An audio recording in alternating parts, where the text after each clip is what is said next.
وہ پھر میں نے قبلہ امیر المجاہدین کی بات سنی. حافظ قبلہ سعد حسین رضوی صاحب رحمت آپ فرماتے ہیں قبلہ بابا جی کی بات آپ فرماتے ہیں کہ اس طرح ہوا نا کہ میں جب حفظ کر کے آیا نا اپنے گھر تو میں کھڑا تھا تو میرے استاد محترم اور ہم آئے تو اوپر سیڑھیوں سے قبلہ بابا جی تشریف لائے. کیا نظارہ ہوگا, کیا منظر ہوگا کہ آنے والا امیر المجاہدین ہوگا اور پھر بیٹا بھی جناب والا امت مسلمہ کا لیڈر اور جناب اپنے استاد کے ساتھ اور پھر حافظ بن کے آیا ہوگا.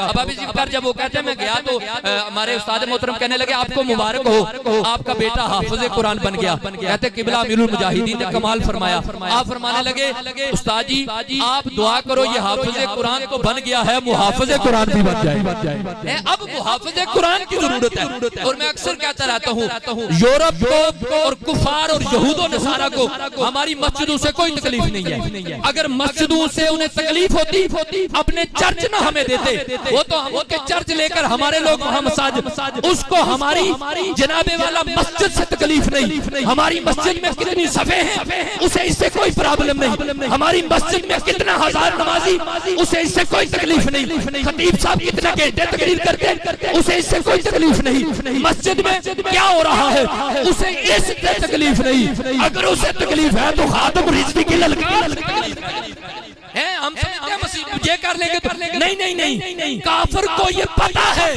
کہ اگر خاتم رضوی کی بات میں یہ تاثیر ہے تو پھر خالد ابن ولید کی تلوار کا عالم کیا.